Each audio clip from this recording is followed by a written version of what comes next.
times are changing. Not only the price of food is increasing, but the number of people that are served by Meals on Wheels has increased. I said it was 500. At the beginning of the year, it exploded to about maybe 600 to 800 clients. And of course, to feed those people, we need volunteers. And who knows that better than our guest today? Thank you for being a part of the program. We have Cailin Murray, who is the Administrative Director and has previously been for 3 years the Volunteer Coordinator. Cailin, thank you so much for being part of the program and for all you do for the state of New Mexico. Thank you so much for having me. Thank you. You're delightful. Shauna Frost, CEO. Yes, hello, thank you so much. Of Meals on Wheels. We're going to talk a little bit about the history. We're doing a two-part series about hunger and the need in New Mexico and how Meals on Wheels are serving our community. And start with 50 years in the state. Yeah, we celebrated 50 years last year. In that time, we have delivered, we best guesstimate, about 5 million meals across the state of New Mexico. We're very proud of that. One of the things that we are doubly proud of is we kind of took a step back and looked at what we felt we were capable of, and we committed to something we're calling the Million Meals Campaign. So over the next 5 years, we have committed to delivering 1 million meals to hungry neighbors across the state of New Mexico. This represents a doubling of what we have done in the past 50 years. So we're excited about being able to do that, and so thank you for having us on. And Cailin, we can't do that without volunteers, I'm told. You're a 401c3 volunteer organization, and along with that comes the volunteers, which you are the expert on. Yes, but you're the one who corrected me saying you're delivering more meals than ever since the beginning of this year. Why is that, Cailin? So with our Million Meals campaign, we have hit the ground running. So one of the first things we did is we eliminated the wait list for our program. So when previously there might be a waiting periods for some of our needier clients to get on our program, anybody can get on, and we're very pleased to be able to offer them that. But with that, our program is growing. And with that growth, we need more volunteers to help us reach all of these clients throughout the area. So we're definitely in a big need for volunteers right now to help us deliver to their neighbors here in Albuquerque. We're very flexible when it comes to where volunteers are delivering, so it's very easy to deliver a route that's right in your neighborhood, and you'll be amazed at the neighbors that you have that you might have never met before that you now get to stop in and check in and see how they're doing. We have plenty to talk about volunteering. Before we do that, thank you very much, Cailin. Shauna, how many staff people do you have to run your organization here in the state? We're sitting at about 23. Yeah, so, and most of them are in the kitchen. So we have a fully staffed kitchen. We prepare all our meals fresh daily, Monday through Friday. We're using a lot of local produce. And then the other individuals are in the office in the administrative area. So they're onboarding clients, they're onboarding volunteers, they're managing those processes. But after that, the actual delivery happens with volunteers. It happens all with volunteers, and we would not function if we did not have volunteers. They're an integral part of who we are and what we do. The organization started, I think, in 1972 with a number of women from the Presbyterian Church here. Tell me a little bit about the history. Yeah, it started in 1972. We have some really great archive materials. We have a letter that when they got together, they actually wrote to Meals on Wheels America, which is a separate organization, saying, hey, can we use your name? We like your platform, we like what you're doing, can we use your name so that we can be connected to you in some way? And they wrote back and said yes, and it kind of started from there. It started with 20 clients. We were delivering to Encino House, and by the end of the year we had tripled what we were doing, and it just continued to grow and grow and grow, and the need has always been there, and we've always been able to expand, and at 50 years, we're just, shooting up there and delivering more. And expanded throughout the state of New Mexico. Yes, yes. The need is definitely there, especially in our rural populations. One of the things that we're finding is it's very difficult to obtain food when you live in a rural area, especially if you're a senior citizen or have mobility issues. And so really what we're trying to do is partner with organizations who are already doing food work in those areas to hopefully be able to expand our delivery areas and be able to home deliver meals to people who live in rural areas but might not be able to obtain food easily. And Cailin, the clients, we're going to talk about the clients, the people who receive the meals, are they just senior citizens? Who are these folks? So there are a wide variety of people. We actually don't have qualifications for our program, which makes us unique. So the majority of our clientele base will be senior citizens, but it's not necessarily a prerequisite to join our program. But these are all folks, they share something in common, which is that they're having a hard time being able to get food for themselves. So that's why it's incredible that we have volunteers and our awesome kitchen staff, which are able to create the nutritious meals that are going to be particular to their dietary needs. And our lovely volunteers are the ones that can have the benefit of bringing it to them. I know. Usually there's fun. Who is the typical client at this point? So the typical client is a senior citizen. They are over the age of 65. They have one or more medical conditions. But they're just like you or me. They're just people, everyday people going about their lives trying to be as healthy and as active as possible. We have some people who utilize our services as they're recovering from an illness or an injury. Maybe they had a fall, and so they maybe they broke a leg or a hip, and so they can't stand for long periods of time, so they'll use us as a short-term option. Or some people are trying to avoid having to go into a nursing home, and so they'll receive our services to help them be able to live in their home as long as possible. Some people, maybe they've had a baby, and they are busy taking care of the baby, and so they'll use us as a short-term option to be able to make sure that they get food for themselves and for their family as well. So there's really a plethora of different reasons. And it's open to everybody. So the young mother and father, children. Yes. You open the program to everybody, but is it based? So who pays for this program, Shauna? So it is a sliding scale. So it is based on the client's income, whether or not they would receive a free meal or a subsidized meal. The very top tier, we are actually asking people to help pay back into the program. So when you get a meal from us and you're paying at that top tier, you're actually helping to pay for somebody else who might not be able to afford it. And what do you mean by that, the top tier? The top, so we work off of 6 different tiers, and that depends on their personal income, and that determines how much they pay for each meal. The lowest tier is absolutely free. We deliver free meals to your house. The top tier is a little over $10. And so when they have that meal, then they are actually helping to subsidize some of the lower level tiers. Very good. And we're talking more about those tiers on our next show. Absolutely. The volunteers we have, so in the office, or in the kitchen, I should say, they are not volunteers. They're actually paid staff. Tell me a little bit about what they do compared to what the volunteers do. Yeah, so we do have obviously our fully staffed kitchen. They're creating meals every morning because we do serve our meals fresh. And they are able to accommodate a wide variety of different dietary types. So it's not like they're making lasagna and everybody's getting lasagna that day. Not the case at all. We'll often have 4 or 5 different dishes that they are making to scale each day. And we do have some volunteers in the kitchen that are able to help out, which is a great assistance to us, but a lot of the work is going to be done by our amazing kitchen staff. And where's the kitchen located, Cailin? So not only our main office, but our kitchen as well is going to be located within the Northside Presbyterian Hospital. So we're very grateful to be able to use their space. So you use the hospital's kitchen? Mm-hmm. Yeah. Yep. They are very generous to us. We've been there for, well over 20 years, I believe. They provide us our administrative space. They provide us our kitchen space. The utilities as well. They lease it to us for $1 a year, and we're very good tenants. We pay 3 years in advance. But yeah, they've been supporting us in that way and many other ways for at least the past 20 years. They're excellent partners of ours. When do they start cooking? So they usually arrive around 5 a.m. each day. To start cooking. So they do a lot of the prep. Actually, the day before is a lot of the time they'll spend, cutting up any vegetables that will be incorporated.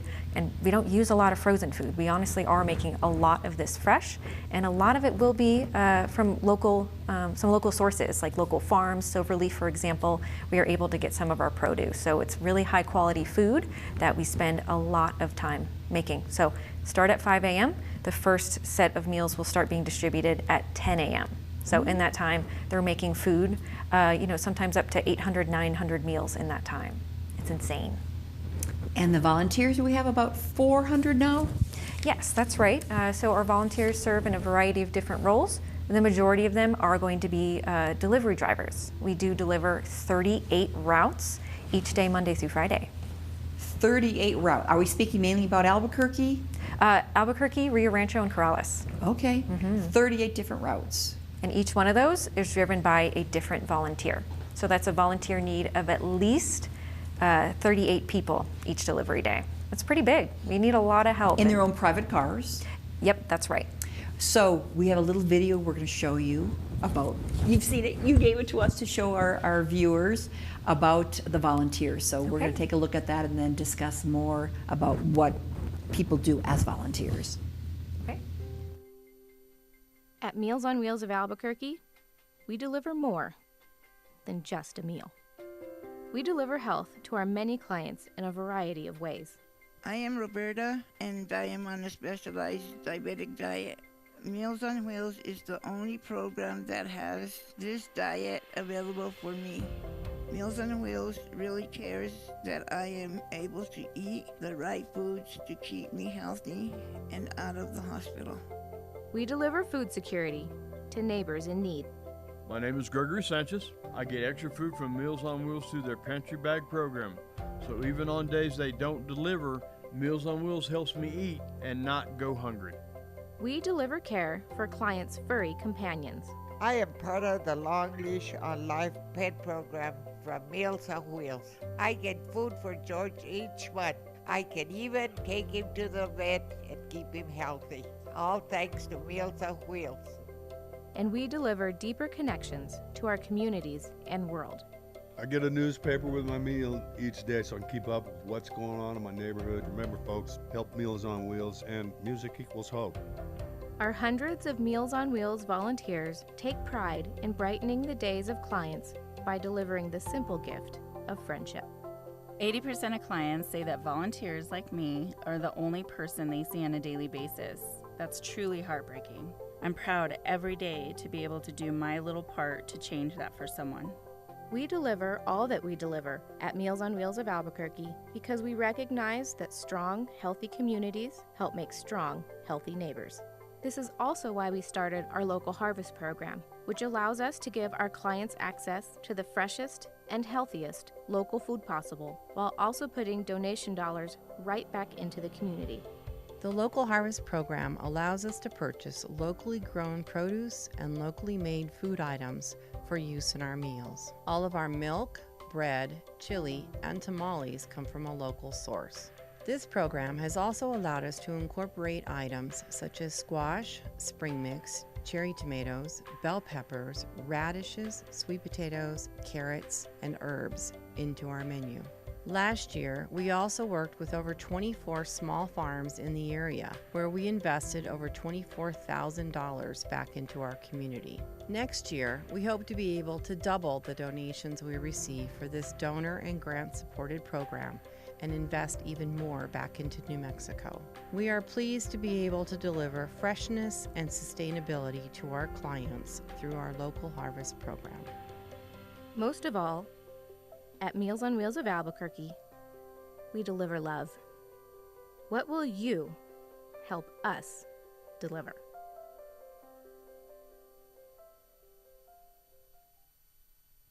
That's a nice video. Thank you so much, Shauna Frost, for bringing us that video. With the heart is delivered. Okay, Cailin, what do you ask of volunteers? What's their time commitment? Yeah, so it's actually a fairly low time commitment. Most of our drivers will drive just once a week, and it's an hour to 2 hours at a time. And it really flies by, I can tell you that. As someone who I enjoy delivering myself, sometimes I'm like, oh, I'm done. I want to keep visiting with our clients. So give me an example. They arrive at the kitchen, at Presbyterian Kitchen, pick up how many meals?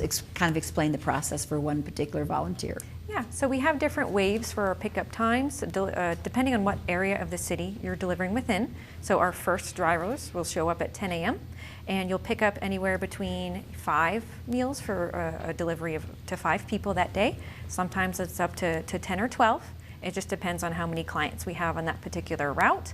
And our route sizes are actively managed, so we do make sure that if one route is kind of getting short on people, we'll redistribute from another. So always make sure that it's an enjoyable time for all of our volunteers. After picking up all their meals and ensuring that everything is there, we don't want to have any meals missing, so we catch that at our pickup site, and then they're off to start delivering. And we actually have an app that our volunteers use that will guide them to all of the clients. It gives them all the instructions. It tells them what each client is getting. So there's definitely no guesswork involved. We are very involved with our volunteers throughout their delivery process.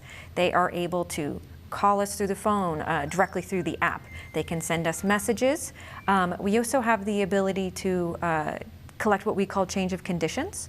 So our volunteers, we're really not just delivering meals. We are also wellness checks for these clients. We take this very seriously. So as our volunteers are delivering, they're also checking in on our clients, and if anything is different of concern, anything needs to be noted at all, they send those to us in the office, and now through the app, we can follow up on those immediately. Mm-hmm. So especially when things are concerning, when a client has family that's out of town, we might be their only connection to those family members to let them know how our client is doing. So we have emergency contacts for most of our clients who we then reach out to. Please, Shauna, of something that's happened in the past regarding. Yeah, so luckily it doesn't happen too often, but it does happen. I have been in my current position for about 9 years. I can't count on my fingers and toes the number of times that we have had somebody who missed a meal. So every time somebody misses a meal, that's when we start to really take action. We call the client. 90% of the time, the client's, oh, I had a doctor's appointment. I forgot to let you know. I was in the backyard. I'm so sorry. But, there is that small group where we can't get a hold of that client. So then we call the emergency contact. The emergency contact will either go over and check on the client, or if we can't get a hold of the emergency contact, we are then calling in for a wellness check. Somebody is checking in on that client every single day. I can't count my fingers and toes the number of times we have discovered people on the floor with heart attacks, with strokes, with broken hips. They trip and fall. You haven't discovered many, you're saying? No, we have. Over my 9 years. It doesn't happen all the time, but it does happen. Sure. And so examples are, they fall and, they break their hip and then they fall. That's the misnomer there, which I've learned. People say, oh, my mom broke her hip and fell. Well, they fell because they broke their hip. But so you have seen a number. The drivers go, they knock on the door. Yep. Nobody answers. What is the process at that point? The process at that point is they mark in the app, this is not delivered. Okay. And then that comes back to us immediately, and we immediately start calling that client and saying, hey, are you home? Are you okay? Where are you? What's going on? That kind of thing. And then it gets kicked into that 1, 2, 3 process where finally, at the very end, we are sending a police to go check on them. We've had probably just about a month ago, we called somebody's emergency contact, a family member, saying that we couldn't get a hold of them. They said, well, they should be there. They went over to check on them, and lo and behold, they were on the floor. They ended up in the hospital, but they did end up coming back home. But if it wasn't for us, you don't know how long somebody is going to be laying there on the floor. So we say we are more than just a meal, and that is just one aspect of the more than just a meal services that we're able to provide is that wellness check. You saw in the video we provide dog food. We have a fully fledged pet program that we're able to provide people. Companionship is so important. We do client services surveys every year. And about 80% of our clientele say that the volunteer that we're sending to their door is the only person that they get to see on a regular basis. So not only does that show the importance of the volunteer going to the door, but if they also have a pet, it shows the importance of the pet being there as well. Good. They are family members, and we are able to treat them as such through the program. Very nice. Absolutely. Thank you. That's good, Shauna. Yes. Cailin, the volunteers as little as one day a week, you said? Exactly right, 1 day a week. is enough to make a huge difference in your community. But that's the minimum you're asking? Or yeah, the minimum will be 1 day a week. 1 day a week? That's quite a lot, though. Yeah. I mean, one could be of just a few hours. Oh yeah, it's 1 to 2 hours at a time, but it's really enough to make such a big impact on our clients. You know, a lot of these people, this might be the only contact they have all day with someone else. So it might seem, you know, like 5-10 minutes to you, but it means a lot more than that to these clients. So you gave me an example, somebody picks up the meals at 10, they go on their route, they may have, what, 5 possible stops that day? It'll vary 5 to 12, I would say, is the range right now. And again, it just depends on the area of the city they're delivering within. So that volunteer could say, I have, what, 3 hours to help you today? Then you'd give them a route with shorter meals? So actually, the majority of our volunteers sign up to be a regular volunteer. So they drive the same route, the same day of the week, each week. So you see the same clients over and over, and they're really able to form bonds, relationships with these clients. And again, that leads into our wellness check portion, because you know how this client is on a regular basis. You're better able to tell if something is off or different. And it's just nice for our volunteers and our clients to have such close relationships.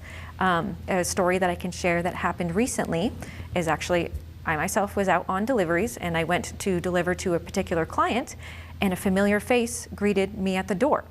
It was a past volunteer who, due to some scheduling changes in her life, was no longer able to commit to the regular task of volunteering with us, but she had formed such a bond with this particular client that she was visiting him on a regular basis just on her own time. So I completed that delivery, I greeted her, went to my car, probably cried for a second, and then continued on with my deliveries. But it's stories like that that I'm finding out about these every day, and they're really what makes our volunteers just some of the most incredible people I've ever met. And Cailin, who are these volunteers? These volunteers will be a great variety of people.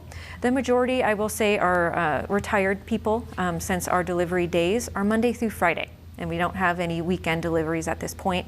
So it is folks who will have some weekday deliveries, but sometimes it's, you know, moms who are stay-at-home moms and want to take their children along and show them what it's like to be a great community member. You know, nurses who might work alternative schedules. We even have folks who just take time, a little bit of time out of their workday. It's just a lunch break.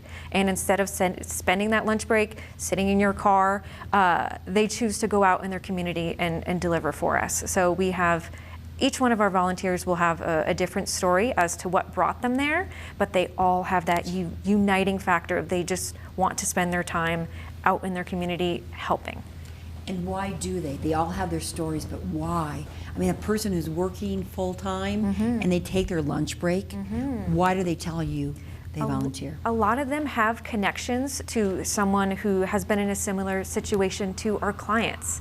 Everybody can imagine what it feels like to be at home by yourself, but not having the ability to leave your house. I mean, even some of us, you know, if you have the flu for a couple of days, we know that it can be very isolating to not be able to get out and be a part of your community. So for those folks, a lot of our volunteers, that's where they're coming from, and also just having some of the largest hearts I've ever seen in somebody. Yeah, so kind. Wow, that's amazing. This is a Christian TV station, and there are a lot of volunteers, a lot of churches. Do you have volunteers from particular churches who come? Yes, we do. We have a couple churches who actually have assembled teams to deliver for us. So it's not the same member that delivers each week. They rotate out. They manage their own schedule, but that way it's not too much of an ask on a particular person, but it still gets their representation, it gets their members of their church out and mingling with the community. Wonderful. I know you have plenty of more stories to open our hearts and to tell us about the need. We're going to do another program with both of you regarding Meals on Wheels, the need in the community, and what kind of volunteers they can have. And also, I think you might accept some checks and cash. We do. We are a private nonprofit, and you know, the majority of our meals are subsidized, which means that we need those donations and that support to be able to do what we do. Shauna Frost, thank you, the CEO you. for Meals on Wheels, and Cailin Murray, thank you for being part of this program. We'll see you again as we discuss more about the needs and what our viewers can do to help the need here in New Mexico. Thanks for watching. I'm Diane Kinderwater. Make it a great week with your family. We'll see you next time. Bye-bye.